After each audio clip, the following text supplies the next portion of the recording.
go, Planty peeps. My name is Lily and welcome to Peace Lily Plants. So today we have a fun video. We are actually doing a collaboration with Miles from Paradise in a Pot.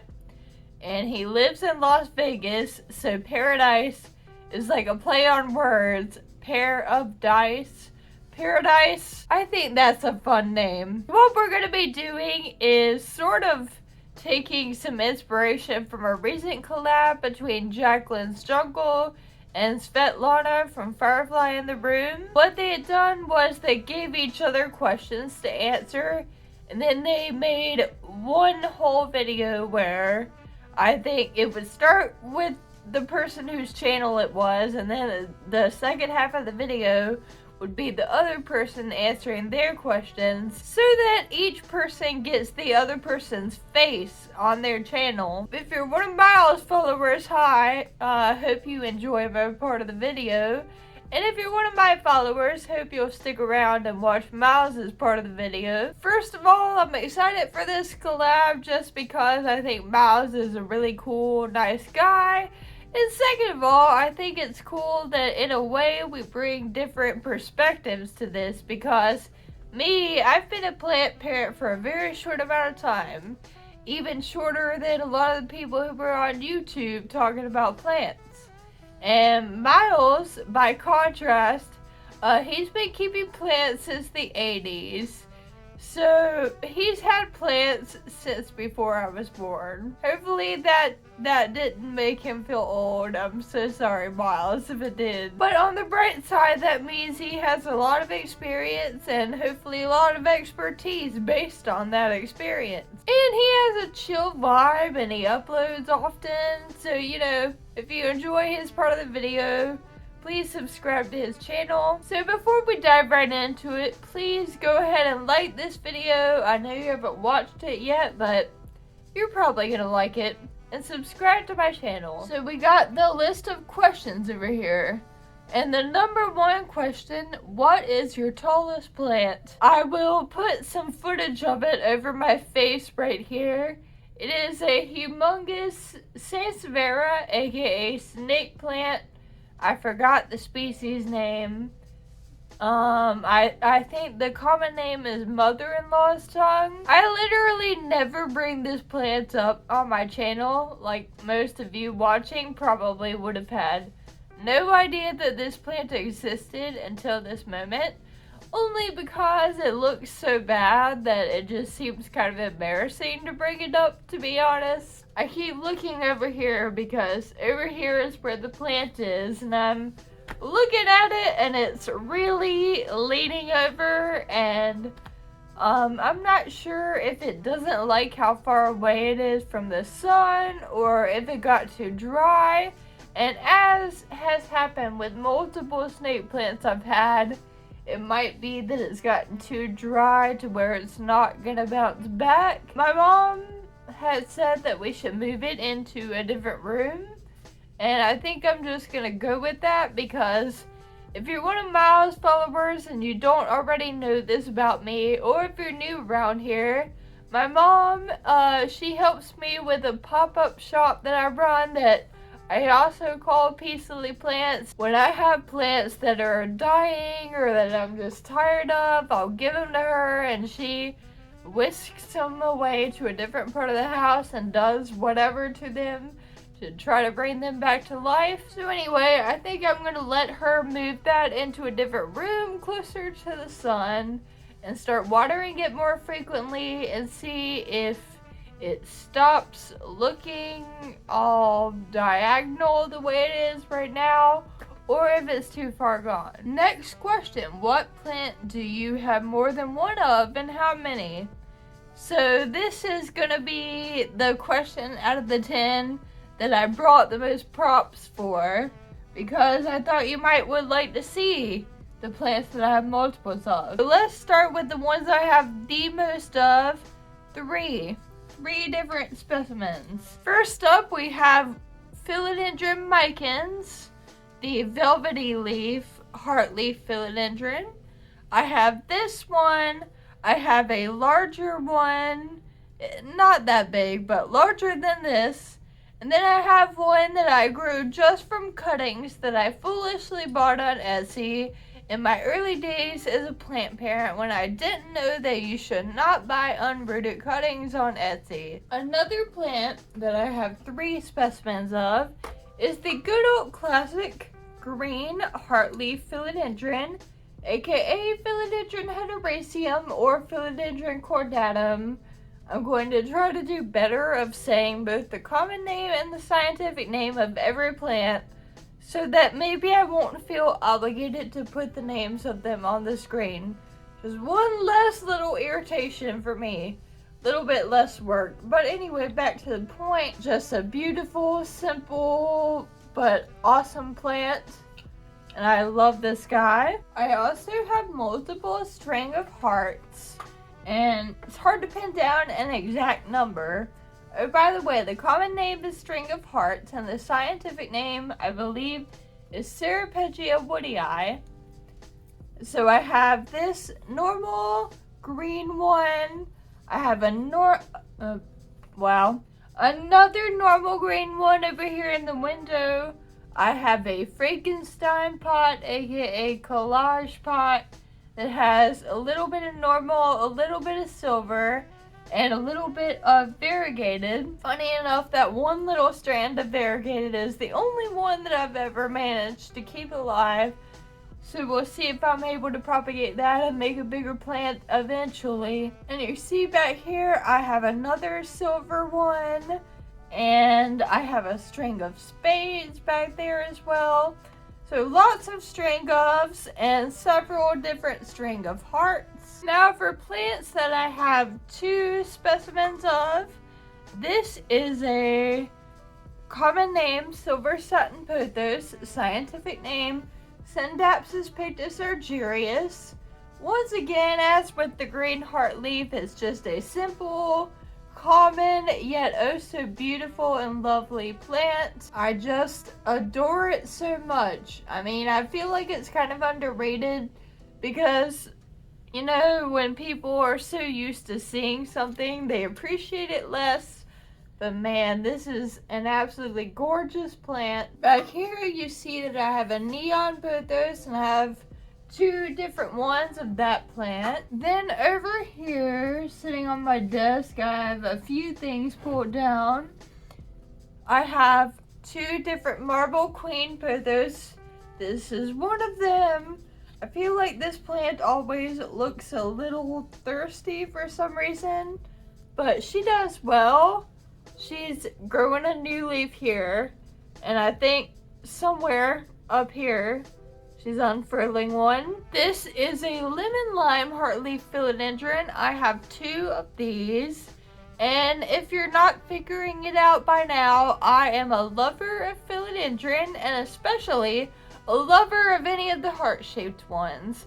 I have multiple, the regular green. I have, I only have 1 of the Brazil, but then I have a little teeny baby that I took from it, but I didn't feel like bringing that one on here because I don't have 2 full plants. But anyway, philodendron micans, normal green heartleaf, and this neon heartleaf. I just cannot get enough of these normal heart-shaped philodendron. And back to the pothos, because I said I have multiple marble queen and multiple neon. This is another pothos that I have a couple of. This is a Cebu blue pothos. What is the scientific name? I know it's an Epipremnum, because most pothos are part of the Epipremnum family. And I forgot to say the scientific name of the marble queen. I believe is Epipremnum aureum marble queen. I don't know. I love the fact that it's not very showy, and yet when you get up on it, it's just such an interesting hue of bluish silver. And those are the plants that I have multiples of, mostly heartleaf shaped philodendrons and pothos. And I guess the reason I have multiples of those is because they are not very hard to keep alive. If something is hard to keep alive, then I'm lucky if I have one that is staying alive, much less multiples. Question number 3. What is your fastest growing plant? Well, even though we just brought this up, my string of hearts are my fastest growing plant. This girl specifically seems to grow like a weed. I remember that we gave her a haircut up to about here, maybe 2, 3, 4 months ago, and she's already grown a bunch of more. And let me just throw this out there for you guys. I got this from a wild fern video a little while ago.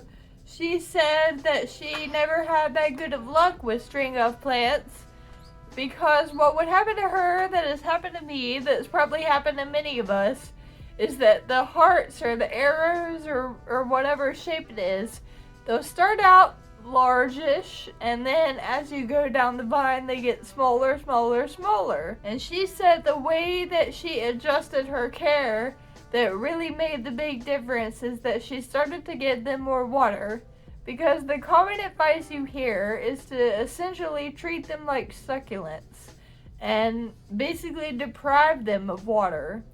But really you should be watering these about as often as you would water, I don't know, pothos, philodendrons, just most of your normal plants. You should water the string doves about that often. If you do that, you will be like wild fern and start to get the big hearts. And maybe I can zoom in here, but even at the bottom of the vine here, the hearts are still large. I don't know if this statement will freak anyone out.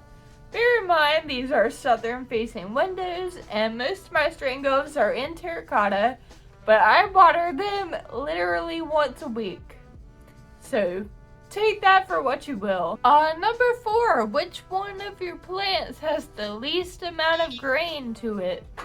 Let me pick it up here. Good old classic ZZ Raven. The scientific name is 2 Z words, hence the name ZZ plant. And there's a green version that is usually called green ZZ plant. And this one is a Raven ZZ. This is a really cool plant. Would make a really cool gift because most people have not seen this, and it's a pretty novel idea to have something that is alive yet black. And this guy is a trooper. I don't water him that often, and he's perfectly fine with it. Okay, the 5th question. What store are most of your plants from? So for those who don't know, I am from the area of Greensboro, North Carolina. Although I do have a lot of common plants, most of them actually came from local nurseries. The 2 places I've gotten the most plants from are the gazebo on New Garden. Sorry, the name is confusing. The gazebo on New Garden, which is on Lawndale Drive in Greensboro, and the big greenhouse Greensboro, aka Plants and Answers, which is on Spring Garden Street. Number 6, which is the very first plant you ever got? Well, the first plant that I was ever given, it's a little too complicated to try to figure that out. So the first plant that I ever bought was a red Maranta, aka a Maranta, it's an L word, Leuconera. I'm just realizing as I'm filming this that no one ever says the name out loud. But it is more commonly known as a prayer plant. And I will put up a photo of it over my face right now. I call her Anna because of the prophetess Anna in the Bible. I loved that plant so much. Marantas are really what got me into plants, which is funny looking back because now that I have so many and I can't give my Marantas the attention they really want, they don't do that well. I used to be really good at them. Marantas are great plants for people who don't have that many plants because they want a lot of attention. I relate to that. Number 7, what is a plant that I keep but hate? You know, hate is a very strong word. a strong word that describes exactly how I feel about this plant. No, not really. I just wanted to set myself up to say that because I think I'm really funny. Just kidding. But yeah, I keep this guy because he refuses to die. This is a Peperomia Piccolo Banta that was once a tall, glorious plant, and then Lord only knows what happened. Who really knows with Peperomias what exactly was the final straw? Did I ever water it? Does it not like the soil? Does it not like the pot? Does it not like the lighting? Who knows? The little babies keep on trucking. So hey, maybe there is hope for this plant after all. I will say that maybe part of the reason I don't have a better answer for this question is because I give my mom all of my plants that I'm struggling with or that I don't like. So if we were able to go downstairs into her area, I could show you probably 20 different examples of plants that I genuinely hate, which is why I didn't keep them. Number 8, how much was your most expensive plant? Let me grab it. A few months ago, I bought this white princess philodendron from Dade Plant Company on Instagram. And I paid, let me think. I know it was $200. It was something like $215, $220, $225, right in that area. And the leaves it has given me in the last couple months. First, it gave me this leaf, which, isn't like overly remarkable, but it's a solid leaf with a few little white spots. And then it gave me this leaf, and at first I was disappointed because I couldn't tell how much variegation was going to be on it. But then as it's hardening off, it's got this splotch on it, and I'm happy to see that the leaf that it put out second has a little bit more variegation than this one. So hopefully that's a good sign. I'm realizing right now that maybe it's not such a good thing that I'm so long-winded, because after this part I've still got to put in Miles' part. So we'll hurry up and get through the last 2. Number 9, which plant have you propagated and shared the most of? Especially for the Peace Lily Plants pop-up shop, and also occasionally as gifts to people. I've propagated pothos and tradescantia like crazy. At every event we do, we have multiple collage pots that have different kinds of tradescantias and pothos in them. And the heartleaf philodendrons, like the normal green heartleaf, I've propagated that a lot as well. So I guess heartleaf philodendrons, pothos, and tradescantias. Really just because they're fast and easy to propagate and grow out and have new plants. Number 10, what plant are you going to trade me? Let me know what you want, Miles. But, when I was talking about the string ofs earlier and how they grow so fast, if you don't have a silver glory string of hearts or a string of spades, then that might be a good one. Yeah, let me know. Let me know what you have and don't have. I'm open to trading just about anything. Alright, thank you so much for watching my part of the video, and hope you'll stick around to watch Miles' part of the video. Hope you're having a good day. Please like this video for me, and also subscribe to my channel. And one more thing, wherever you are and whatever your circumstances, bloom where you were planted, honey. See you guys soon. Bye. Hello, YouTube. My name is Miles, and I have a channel called Paradise in a Pot. And today I'm doing a collaboration with Peace Lily Plants. So how this is working is Peace Lily Plants and I are kind of getting to know each other, and then we also want our viewers to get to know each other too, and also to let each other's viewers know about the other. Because I think Lily over there has a lot of value to her channel, and I really want to help promote her and get her channel going and make sure that anyone who follows me knows about her, because I think she's got a really great channel, a lot of fun there, and it's a lot of value to it. So what we've done is we've both asked each other 10 questions. So I have here the piece of paper of the 10 questions from her to me. And what I'm going to do is I'm going to go ahead and read off the question, and then I'm going to think about or possibly get up and grab, I don't know, we'll see what the questions are, one of my plants to show you guys what it is that I got going on here. So without further ado, let's get going. So the first question Lily had to ask me is, if you could only have plants from one genus, which genus would you pick and why? Well, for me, that's kind of an easy question, only because I like vining plants, pothos, Peperomia, ZZ plants, alocasias. So yeah, you guessed it, I like the Arium genus, basically the aeroids. And if that's all I could have, I'd be very happy with that. It's not all I have, but I would be happy with that. Second question here, if there was one genus you could not own plants from, which one would you pick and why? Again, easy, Peperomia. They drive me nuts. They come to me and look easy, and they're not. I have been experimenting with Peperomia. I have tried to propagate them, and actually I have right here a couple propagations. One is successful, one is not successful. This is the same plant, the same cutting, done at the same time. Why one is thriving and one is not, I have no idea. But here we are. I could do without these.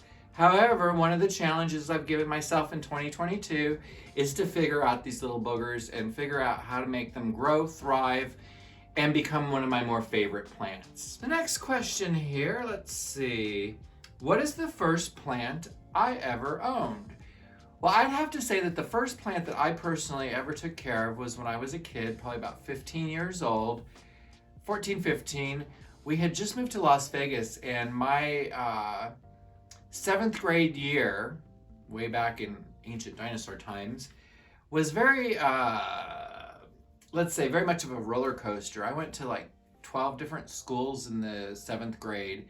We moved all over in the country, from Wisconsin to Tennessee to South Carolina, and then finally ending up here in Nevada. By the end of 7th grade, I had started in a high school that was in Tennessee, because 7th grade was a high school, and ended up in an elementary school where 7th grade was like the last grade, and went to junior highs, middle schools, all kinds of...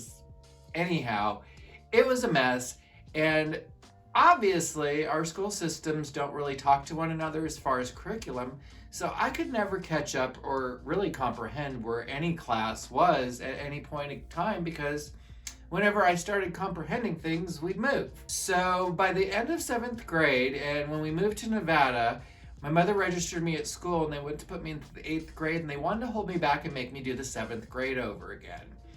And my mother fought really hard to not allow that to happen. And she also made me a promise, which I have to say is one of the few that she actually ever kept to me, and that we would never move out of the school district where I ended up in 8th grade. And that, for a fact, we did stay in that school district. So I did go from 8th grade until graduation with the same group of kids. However, my mother was also very strict, and for 2 years solid, because of my poor grades in 7th grade, I was on restriction. I was not allowed to leave the house. I was not allowed to watch television. I actually had all of my Lego taken away, which, if you know anything about me, you know that was like the only childhood toy I had. So I was basically reduced down to books and my bed. And for 2 years, while socially trying to figure out who I was in school, I couldn't go out, I couldn't meet up with people, so I just kind of turned internal. And in doing that, I turned to plants, and they kind of became my friends. So back to Lily's question here, the first plant I ever owned, I would have to say would be a spider plant, and it would be one that I took off my mother's plant to make root, plant up, pot up, and take care of myself. I don't have that plant anymore, but I would say a spider plant with white variegation would be my very first plant ever. And that kind of goes into the next question, question number 4. What's the story about how you got into houseplants? Well, as I just mentioned, I was very isolated in those tween years. And because I really was kind of also afraid to make friends with anyone at school because I had moved around so much, I just kind of got tired of making friends and then leaving. And this was the days before internet or Facebook or anything like that. So it wasn't like you could even really keep in touch with any of these kids. I kind of turned inward and I kind of turned to plants. And my mom knew, I think she kind of just really knew that when I turned 16 and had a car, I was going to be gone. I was going to be gone as much as possible to try to make up for all that time I was stuck home. And so what I think she did to me, and maybe it was malice, but who cares, because it kind of ended up okay. But what she ended up doing to me was on my 16th birthday, she gave me all her house plants, and I think there was like 10 or 12, and told me that I'm now responsible for these are mine, and that when I turn 18 and move out, that I can take them all with me. I kind of embraced that actually, because I do like houseplants. I had liked them. They were kind of my friends while I was in my isolation. So from that point forward, I kind of got known as the plant guy. I have a lot of friends throughout the years, through my 36 years of having plants, taking care of plants. I've had so many plants given to me just by people who are killing said plant or don't know what to do with said plant or just really didn't want that plant because they weren't plant people. That's kind of how I got into plants, and I have to say I'm really happy that I did, because it's a really enjoyable hobby. I've met tons and tons of awesome people like Lily, who I wouldn't give up for the world. Next question here. If you could have any plant at all right now for free, like a genie wish, which one would you pick? If I could pick a plant right now, I'd want, here I wrote it down. I want a Sensa Didymobota. Didymobota. I would love to get one of these plants full grown. I know that I can order seeds, and I've started looking into that, and as soon as I'm able to, I will. The reason why I want this plant is not only is it kind of a cool house plant, it grows kind of like a tree, but the plant is 24/7. The plant is 24/7 fragrant, like fresh made popcorn. I've smelled this plant only one time, and I never knew what it was called. And then I was watching an episode of Plant One On Me by Summer Rain Oaks, and she spotlighted that plant on a nursery tour and gave me the name of it. So now I have the name. Not that I can really say it yet, but usually once I get a plant, I learn how to say it. I really take the time to say it. But yeah, I would love that popcorn plant. I love a plant that makes non-plant people stop and appreciate it. And I think something that has such a aromatic value to it is one of those kind of plants that stops people and say, hey, that smells really good. Plants can do that? Sure, they can do that. So that's the plant I'd like to get. The next question on my list here, if you could pick one new plant for Costa Farms to start growing and sell at Lowe's, Home Depot, etc., which plant would I choose for Costa Farms? I would say that for Costa Farms, I'd like to see more monsteras, maybe like a Monstera Peru, because they're fairly easy. I think they propagate easily. The one I got is a propagation, and it's doing really well. But I'd like to see more monsteras. I like a monstera. I like the aeroids. I'd also like to see maybe some more Cebu Blue growing up on a pole, and maybe even achieving some fenestration when I purchase it. I'd pay a little more for that. So that's what I'd like to see them to start growing. Question number 7 here. If you had to choose, and why, common plants versus uncommon rare plants. So what I think she means here, if I could only have common plants or uncommon plants, which would I would choose? Well, I'd have to say common plants, only because common plants fill up a vast area for relatively little money. And sometimes you're just looking for that feel that you're in nature, you're in the woods, you're in the jungle, whatever it is you're trying to feel. And if you have to do that with rare plants, that's going to get expensive quite quickly. In my collection, I'd have to say that most of my plants are pretty common, pretty usual, pretty regular. But that's kind of subjective too, because it also depends on what part of the country and world you're in. I know that there's some plants that I have that I find very common, that I see in the grocery store all the time, that say someone in Lithuania, for example, hi Svetlana, she might not ever see that plant that to me would cost $2 or $3 at the grocery store. For her, it might cost $60, $100 to get it shipped over there. I'm gonna say common plants all day long because common plants have, from the get-go, given me joy. All right, so question number 8 here. What is the last plant I have killed? The last plant that, and I don't know if I killed it or it was just built this way, because it kind of feels like it was built to do this, was a Tritoscandia pink panther. Kind of looks like the Nanook Tritoscandia, but like shrunk down to really tiny size. It's really cute. I had a really full plant of this. It was actually the very last plant I had ever bought from Gaia Flowers.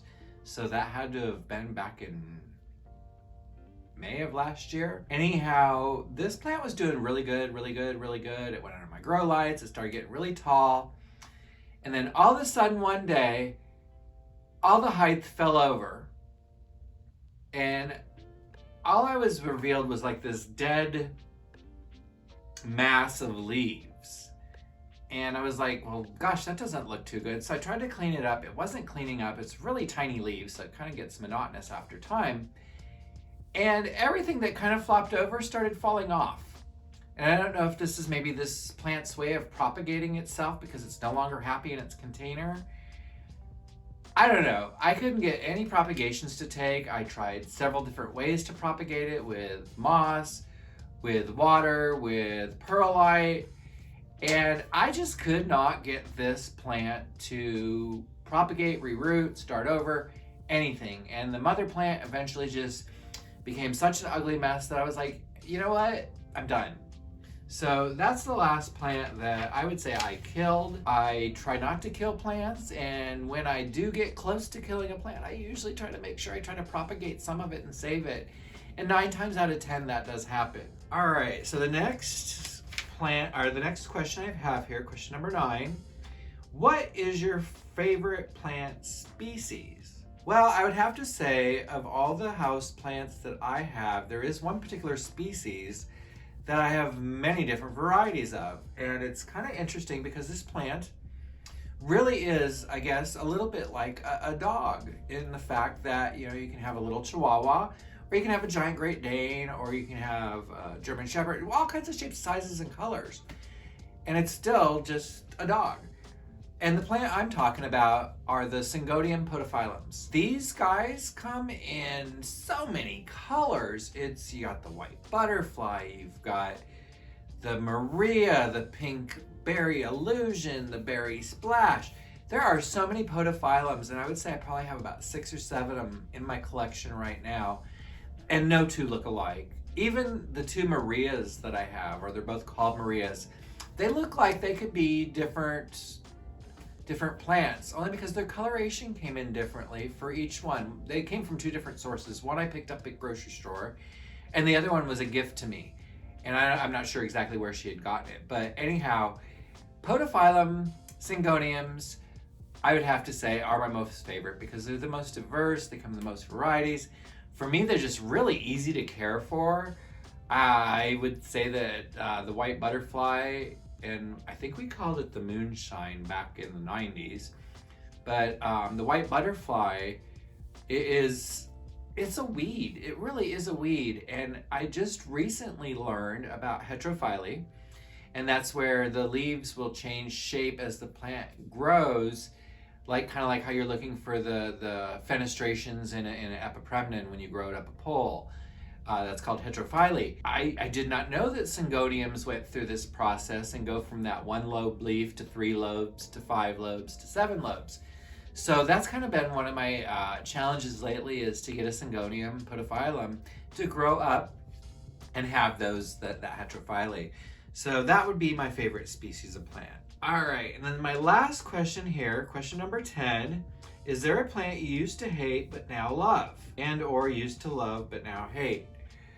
Love, hate, those are really strong words in the plant community, and just really strong words for me entirely.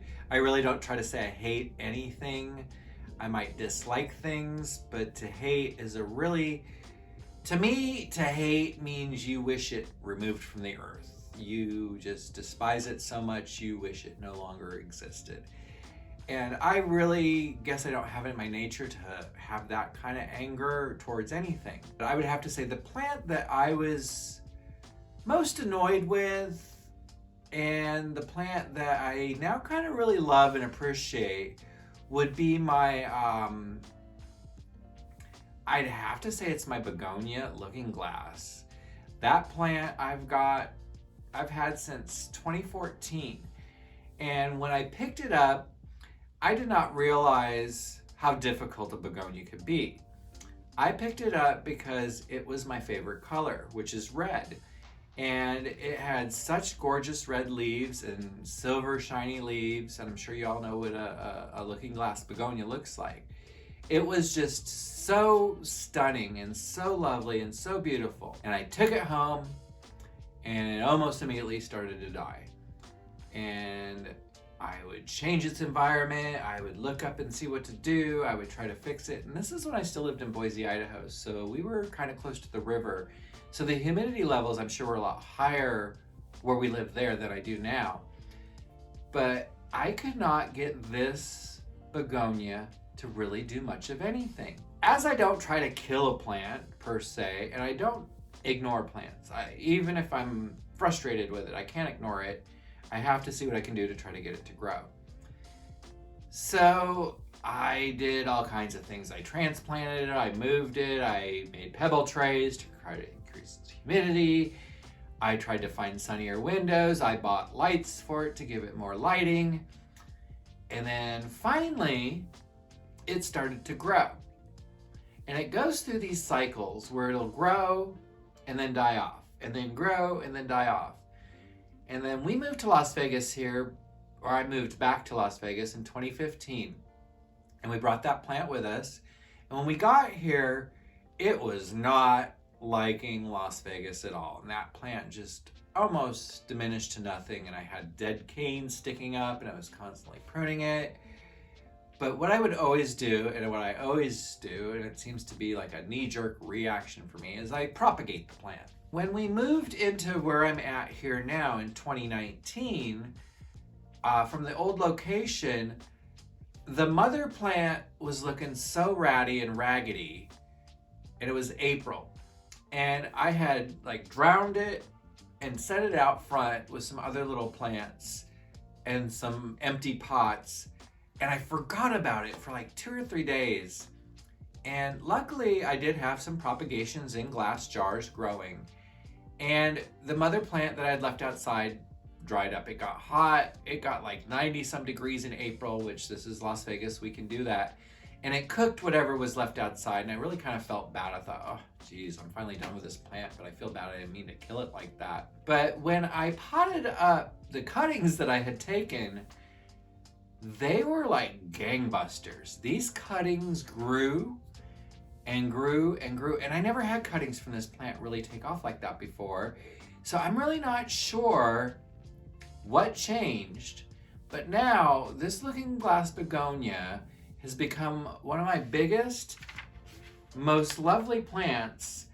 And I think part of what finally turned this plant around was putting it into a terracotta pot, which sounds unusual for begonia, but this one seems to have liked it better. It didn't like the plastic pots. It didn't like the ceramic pot. It wanted a terracotta pot. Great, so I gotta water it every day. Fine, but let me go get it. All right, so here we go. And this is my looking glass begonia today. This thing has been propagated so many times and is doing so well that I just am amazed by this. So this is the plant that I've had the strongest love-hate relationship with since I've been caring for plants. And I'm gonna say right now, I'm absolutely just loving this plant. It's growing very vigorously. It's got new growth coming out of the bottom. And I actually think I might have to add a little dirt in there. Well, planty people, that's all I have to go over for today. And I want to thank Peace Lily Plants, Lily over there, for doing this collaboration with me. And I hope you all really enjoy these questions and answers that I've gone through. And I really look forward to any comments you might have. I'm going to be watching her video when she posts this, so I can comment down there for you too. And if you have any questions, please feel free to ask. And make sure that you've not only liked this video, but that you've subscribed to not only Peace Lily Plants, but come on over to Paradice in a Pot. It's spelled Paradice, Paradice, because I'm in Las Vegas. All right, everybody, you have a great day, and thanks much for watching. Take care. Bye.